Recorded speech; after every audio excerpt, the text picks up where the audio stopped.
देखिए, whistle blower के कानून जो है, विसिल ब्लोअर्स को प्राथमिकता देने का सबसे बड़ा रिक्वायरमेंट होता है कि विसिल ब्लोअर की आइडेंटिटी को गोपनीय रखा जाता है।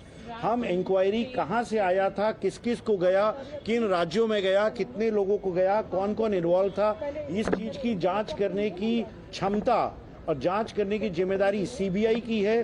सीबीआई ही पूरी फोरेंसिक्स कर सकती है। सर, आपने कहा कि सवाल कुछ सिमिलर थे, आप बता सकते हैं कौन से पेपर के कितने सवाल? कुछ सवाल थे।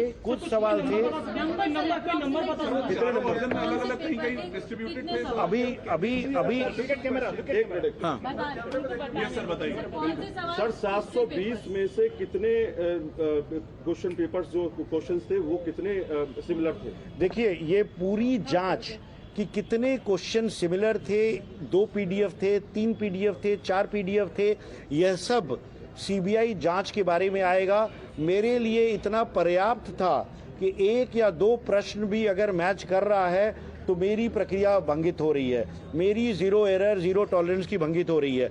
इसको जांच करने की जिम्मेदारी कि 30 क्वेश्चन थे कि 45 थे कि 50 थे कि 60 थे, यह काम सीबीआई करेगी, पूरी फोरेंसिक्स लेके करेगी और उनकी रिपोर्ट के हिसाब से कार्रवाई होगी।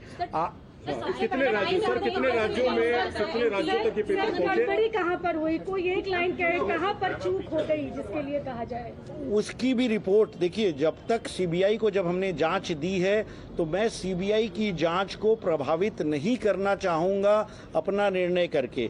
हमने बस ये किया कि जो शिकायत आई थी उसमें अगर 1 इंच की भी, 1 आयोटा की भी सच्चाई है तो हम उसके ऊपर लेके कार्रवाई किए हैं। अब किस हद तक है, कितना हद तक है, उसको करने में समय लगेगा, परंतु हम जानते समय बहुत महत्वपूर्ण है। हम जितना डिले करेंगे उतना ये समस्या बढ़ेगी। उतना अगर हमको री एग्जाम करना है तो वो निर्णय आज हम ले रहे हैं तो हम जल्दी कर पाएंगे।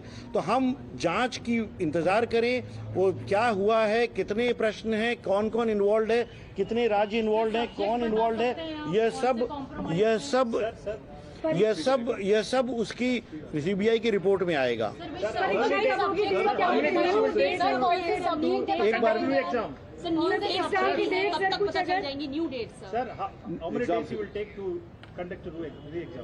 अभी मैं अपनी टीम के साथ बैठ करके वही तय करने का प्रयास कर रहा हूं। जब मुझे बताया इन लोगों ने कि आप सब यहां इंतजार कर रहे हो तो मुझे लगा आपकी भी बहुत महत्वपूर्ण भूमिका होती है। इनफैक्ट परीक्षा के पहले जो हमने तमाम कई स्कैमर्स के ऊपर कार्रवाई की, उसकी इनपुट हमें मीडिया से भी मिली। तो मीडिया एक बहुत सशक्त माध्यम है इस तरह के जो अनैतिक कार्य करते हैं, जो एंटी सोशल एलिमेंट्स हैं, जो बच्चों के भविष्य के साथ खिलवाड़ करते हैं, उसको रोकने के लिए। तो जैसे ही इन्होंने बताया, मैंने बोला मैं चल के आपसे एक साथ बात करूंगा। पहले मैंने बोला कि सबको ऊपर ही बुला लो, बट फिर ये कहा कि नहीं, वहाँ सेटअप इतना नहीं हो पाएगा, यहीं चलते हैं। तो मैं यही आश्वस्त करना चाहूँगा आपके माध्यम से कि हम हर ऐसे व्यक्ति को जो ये बदमाशी करने की कोशिश कर रहा है, अगर कहीं भी रिपोर्ट आती है कि कोई प्रश्न पत्र बेच रहा है या कोई झांसा दे रहा है, बहुत सारे ऐसे केसेस आए एग्जाम के पहले जिसमें लोग ओटीपी मांगते थे, वो स्कैम कर रहा है, पेपर देने की बात करके ओटीपी मांग के उसका बैंक अकाउंट खाली कर रहा है। तो हम उस सारे लोगों के ऊपर कार्रवाई किए हैं और हमारी यही नीति है कि हम एग्जाम में किसी भी तरह की अनियमितता नहीं होने देंगे। सर एक सवाल डेट के लिए मैं अभी अपनी टीम के साथ बैठूंगा और हम अगले कुछ दिनों में पूरी शेड्यूल डेट का हम अनाउंस कर देंगे। हमारा प्रयास यही रहेगा कि हम कम से कम समय में एग्जाम कर लें, जिससे कि जो एकेडमिक कैलेंडर है, जो मेडिकल कॉलेजेस का एडमिशन शेड्यूल है, वो वायलेट ना हो। हम अगले 7 से 10 दिनों के अंदर शेड्यूल बता दें। सर अभिषेक सर, एक बहुत महत्वपूर्ण सवाल है। आपका ही डिपार्टमेंट तय करता है सारी चीजें, प्रश्न पत्र तैयार किया जाता है, फिर उसको छपने के लिए दिया जाता है। इस ट्रेल में कहीं आपको लगता है कि आपका ही कोई कर्मचारी या आपसे जुड़ा हुआ कोई कर्मचारी जो अंदर खेमे में है, वही पेपर लीक करता है, वही डिस्ट्रीब्यूट करता है, वही पैसे का लेन देन करता है? क्या अंदर का ही कोई शख्स है? क्योंकि देखिए, जब पेपर छपने के लिए जाता है और जब पेपर बनता है उसमें सभी इन्वॉल्वमेंट अधिकारियों का ही होता है मेरे ख्याल से, अगर मैं गलत नहीं हूं। तो कहां पर वो चूक होती है, कहां से वो लिख करके पेपर इधर उधर होता है, कहां से एसएमएस के जरिए जाता है, ये कैसे होता है सर? देखिए, ये अंदर का हो या बाहर का हो, सीबीआई से हमारी यही दरखास्त है कि जो भी हो उसको पकड़ के उसको सजा दिलाई जाए, ताकि ये जो समस्या है जड़ से खत्म हो पाए। मैं आपके जितना जानकार नहीं हूँ। मैं अभी 1 अप्रैल को ही ज्वाइन किया हूँ। मैं सिस्टम को अभी किसको ये बताना कि कौन दोषी है कौन नहीं दोषी है, will be prejudging the whole inquiry. हम सीबीआई को निष्पक्ष स्वतंत्र रूप से जांच करने की रिक्वेस्ट किए हैं, और जिसमें एनटीए से जो भी सूचना चाहिए, एनटीए के जिस कर्मचारी से पूछताछ करनी चाहिए, सीबीआई को पूरी राइट्स होगी। हम उनको पूरा सहयोग करेंगे और हम सुनिश्चित करेंगे कि यह सिचुएशन जो आज हम हैं ये दोबारा ना आए, और जो भी दोषी है उसको कड़ी से कड़ी सजा दी जाए। सिस्टम को भी बदलेंगे क्या? सिस्टम को भी बदलेंगे क्या? सिस्टम को भी बदलेंगे क्या? क्या सिस्टम जो आपने अपनाया है अभी तक उसमें कोई बदलाव होगा? मतलब सिस्टम क्या है, सिस्टम में क्या खामी है, ये इंक्वायरी से जब निकल के आएगा, तो अगर सिस्टम के पार्ट में कोई भी ऐसा क्रम है जिसकी वजह से समस्या होती है तो उसको डेफिनेटली रिव्यू किया जाएगा। पहली बात तो ये सर, ओरिजिन कहाँ था? What was the origin and what was the modus operandi? आपने कहा कि डिजिटल के जरिए भी हुआ और फिजिकली भी उसे कुरियर के द्वारा भेजा गया। इसमें ये मैंने नहीं कहा। ऐसे रिपोर्ट्स आ रही है सामने, तो आप ये हाईलाइट करिए सर। देखिए, मैं यही कहना चाहूँगा कि अगर हमने जांच सीबीआई को दी है तो, और जितने दिन में हमें 7 तारीख को खबर मिली, हमने इतने दिन में इतना ही तय किया कि कंप्लेंट में सच्चाई है या नहीं है, ओरिजिन क्या है, कौन कौन जिम्मेदार हैं, ये निर्णय इतनी जल्दी हम नहीं ले सकते, ना हमारी क्षमता है। यह कार्य सीबीआई का है और सीबीआई यह कार्य सुचारू रूप से करके ये सबके सामने लेके आएगी कि क्या हुआ, कहाँ से शुरू हुआ, कौन कौन इन्वॉल्व था, कितने लोग इन्वॉल्व थे, कितने राज्यों में हुआ, तो ये सब जानकारी सीबीआई देगी। गड़बड़ी नहीं, पहचान कर पा रहे हैं। आप अभी भी नहीं मान रहे कि पेपर लीक हुआ है? क्या आप अभी भी नहीं मान रहे? हमने ये साफ कहा कि जो पीडीएफ जो सर्कुलेट हुआ उसमें से कुछ प्रश्न पत्र से मिल रहे थे, तो इसको अगर आप लीक कहें या अनियमितता कहें या वायलेशन ऑफ प्रोसेस कहें, हमने यह माना कि ये एग्जाम की जो प्रक्रिया चल रही थी उसका उल्लंघन था। इतनी हद तक था कि हमें यह कड़ा निर्णय लेना पड़ा कि एग्जाम कैंसिल करें। गेस्ट पेपर निकाला जा रहा करेंगे, क्या गड़बड़ हुआ ये अगर नहीं बता सकते। सर कहाँ लूपहोल है? अभी शुरुआती जांच में भी आपको समझ नहीं, अगर गड़बड़ कहाँ से हुई और कहाँ चूक हुई, इसके मैं अंतिम निष्कर्ष पे पहुंच जाता तो सीबीआई को क्या कार्य देने की आवश्यकता होती। हम सारी सूचनाएं, हम जो जितनी जानकारी है हमारे पास, और हम नहीं चाहते कि सीबीआई की जांच किसी भी तरह से प्रभावित हो, तो सीबीआई को फ्री जांच करना बहुत आवश्यक है। इस समस्या को जड़ से खत्म करना आवश्यक है। नासिक में छपा पेपर सर,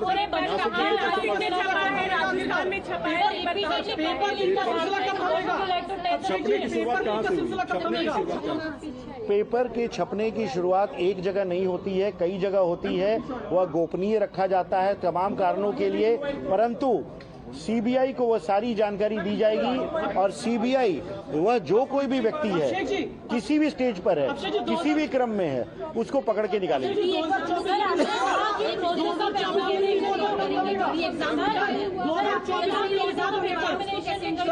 2024 में पेपर लीक हुआ था, कब थमेगा? 2024 में पेपर लीक हुआ था, 2026 में भी लीक हुआ। पेपर लीक का सिलसिला कब थमेगा? आप क्या कर रहे हैं सर? पेपर लीक का सिलसिला कब थमेगा sir? Entire process will be over within 15 days.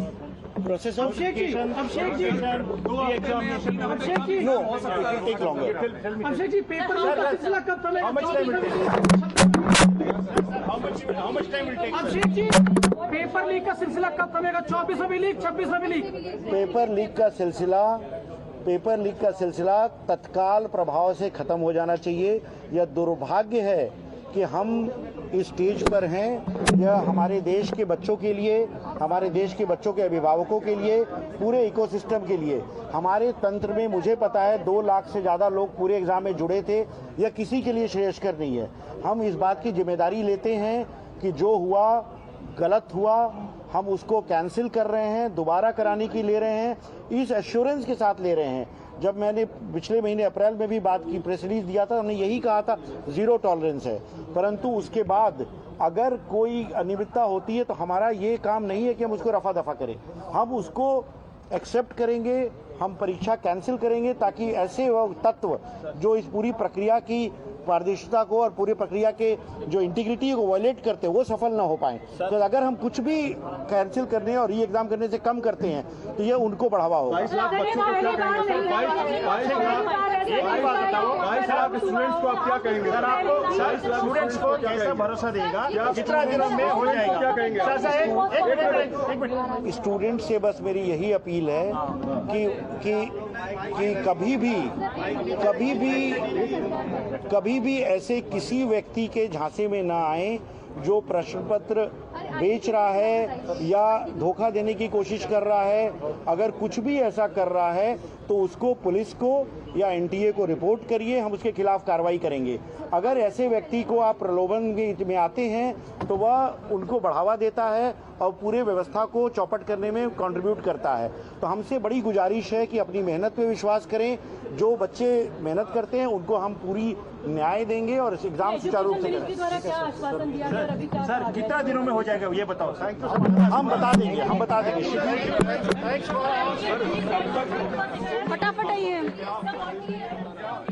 All right, so that was DGNT Abhishek Singh taking questions from the media personnel, saying we are waiting for the CBI to conclude its investigation. Questions being asked on lapses, questions being asked on accountability. He says we are waiting for the CBI to complete its investigation. We'll ensure justice for the students who have taken the NEET exams that now stand cancelled amid the leak saga. So the NEET UG 2026 examination held on the 3rd of May for admission into undergraduate medical courses has been cancelled following repeats of a paper leak. Around 22 lakh students appeared for the exam, but NTA says information collected by law enforcement agencies indicated the exam process could not be allowed to stand, and a fresh exam will be conducted with dates to be announced soon. You also heard the DG NTA say that a whistleblower told them on the 7th of May about the leak and the modus operandi. Let's tell you how this happened, how the paper leak took place. Step number 1, guest paper ready before exam. Number 2, handwritten questions were circulated. Step 3, Kerala student is under the scanner. Step 4, paper was sent to seeker contact. So this is how you'll see that a multi-state network is under the lens. Coaching networks were activated. Then questions were shared on WhatsApp. There's a WhatsApp group that kept forwarding questions, and it was forwarded several times. Now these details are also under the scanner. 300 plus questions in same handwriting. This is step number 8. Step number 9, there were 150 questions that matched the exam. It appeared in the exam paper as well. Step number 10, 600 mark leak is currently under probe. Let me in fact go across to my colleagues. We have Priyank and Rucha joining us on the broadcast. Let's first go across to Priyank. From the point of view of investigation, we know the action so far taken by the SOG. The CBI, of course, will take this investigation forward. Now, there's a modus operandi and also a multi-state network that has come to fore. Priyank. Yes, certainly, Swati. Let me tell you, our viewers, what NTA Chief Abhishek Singh has not told during the press briefing. The fact remains that the leakage has been found from the street of Maharashtra in Nashik, where the courier service operator is certainly under the scanner, because there was a time limit of around half an hour time period which was given to these accused who scanned the question paper, and then this question paper format was converted into a form of mock paper, and then the WhatsApp channel was used.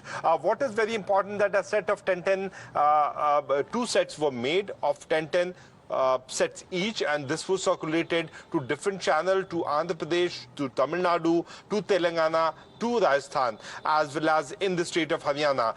This paper reaches Haryana, and then the printout was taken, and which was converted with the help of all those solvers, and then the solvers forwarded it to those individuals who were already in contact with those aspirants. Around 400 of them were part of one WhatsApp group. There was a coded PDF which was circulated, which needed a password to have an access, and then this was formed. This was not done in a day, Swati. That's just a manner in which these students were not preparing since a daytime. It was a lengthy process which was initiated much before the paper could be leaked. They had kept these individuals under the loop over the period of many days and months. They were waiting for the right time period, and once the paper reaches one of the coaching center in Nashik, and then this particular format was followed by them. What is very important that the role of SK Consultancy, which is in Seeker, has also come up, because there itself there was a PG accommodation where the owner's son was studying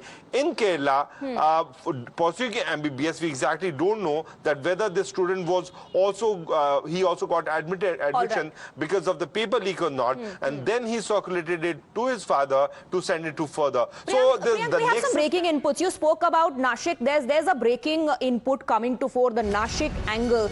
We are getting more information as far as the Nashik link is concerned. Now, this is what top sources are telling your channel. Agencies suspect that a private courier staffer allegedly facilitated nearly 30 minutes of unauthorized access to secured trunks, enabling the paper to be scanned. The leaked material was then routed to solver gangs that are operating across multiple states.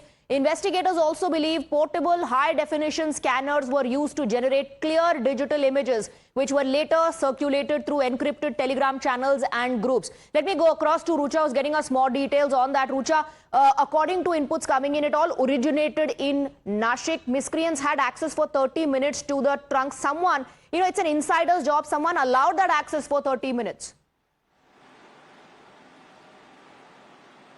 Well, we heard from DCP from Nashik, Kiran Chavan sir. He mentioned how the Nexus operated and how they had their first meeting in Nashik city, where all those involved in this racket had gathered few days back, and after that it was properly planned how to perform the operations, and following which first print was taken in Nashik and then circulated. The one only print was sent to Haryana.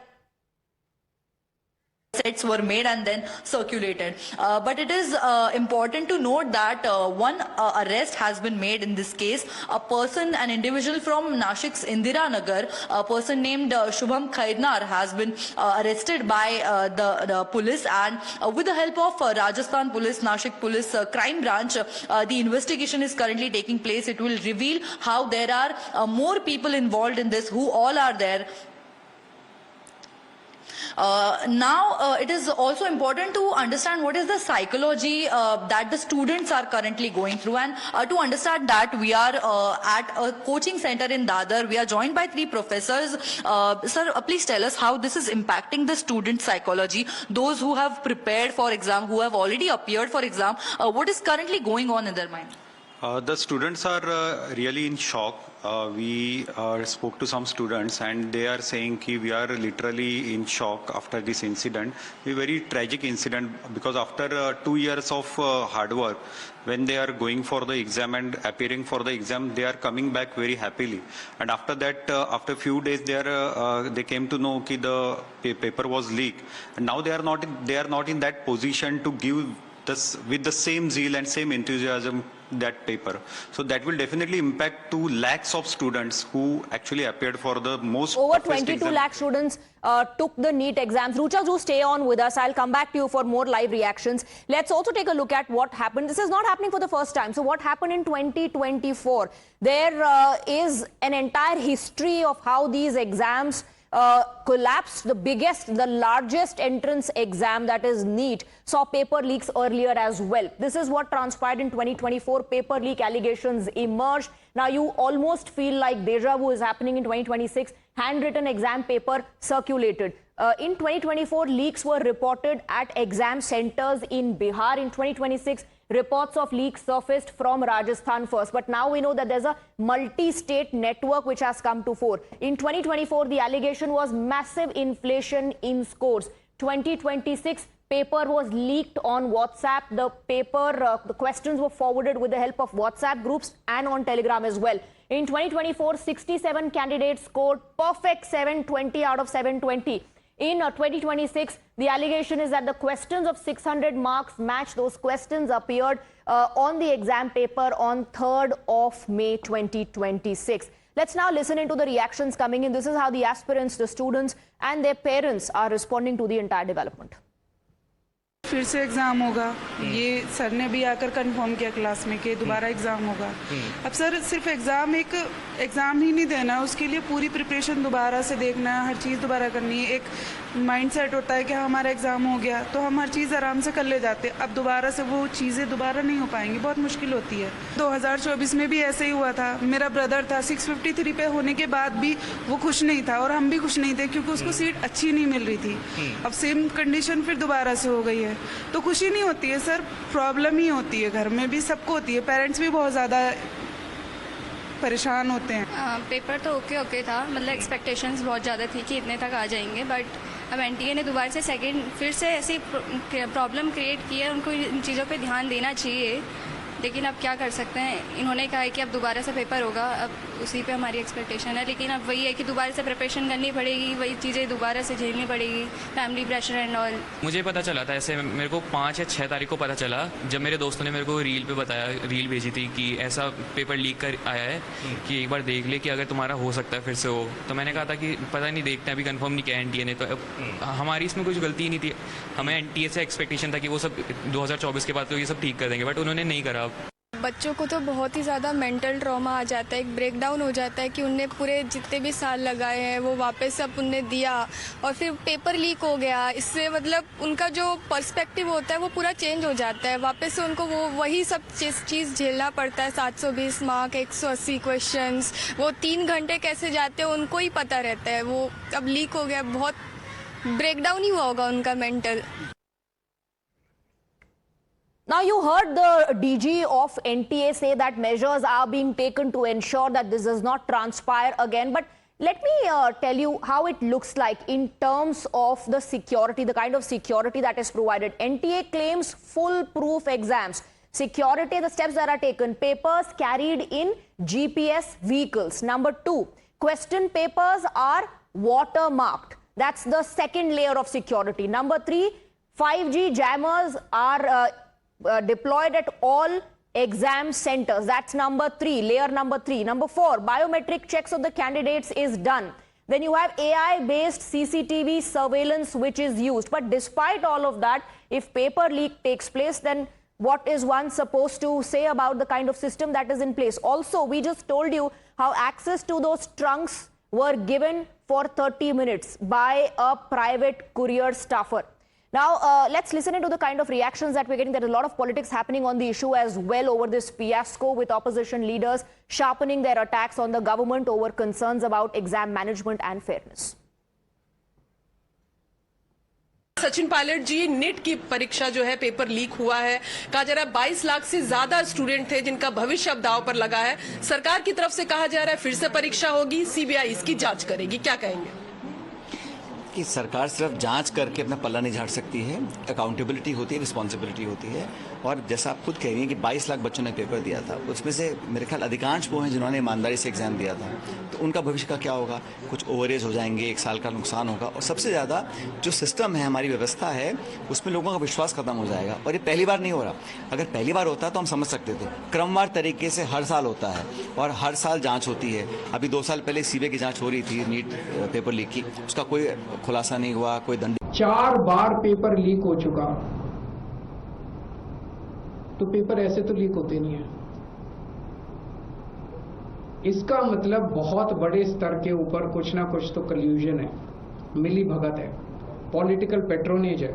और मैं पूरी जिम्मेदारी के साथ कहता हूं, सरकार चलाना कोई आसान काम नहीं है, सरकार चलाना बहुत मुश्किल काम है। जिन लोगों से एक पेपर ठीक से नहीं होते बिना लीक करवाए, वो सरकार क्या चलाएंगे? लाखों करोड़ों बच्चों के भविष्य के साथ खिलवाड़ किया जा रहा है। उन सब बच्चों के साथ मेरी संवेदनाएं हैं और मैं उन सब बच्चों को बोलना चाहता हूं कि सड़कों के ऊपर उतरना पड़ेगा। ये सरकार केवल और केवल जन आंदोलन की भाषा समझती है और केजरीवाल आप लोगों के साथ है। ये तो लगातार बीजेपी की सरकार में मुमकिन है। मोदी है तो मुमकिन है, योगी है तो मुमकिन है कि नौजवानों के छात्र के साथ खेलना, लोगों के जो अंतिम चांस हैं उम्र के उनको खत्म करना और दलित पिछड़ों को बर्बाद कर देना, उनका इतना ही लक्ष्य है। और क्यों परीक्षाएं बार बार निरस्त होती हैं उसके पीछे सभी को पता है कि पर्चा लीक, सरकार लीक और अपने लोगों को लाभ दिलाने के लिए व्यवस्थाएं बिल्कुल full proof. With that, we're slipping into a short break. Lot more lined up on the other side. Stay on with us.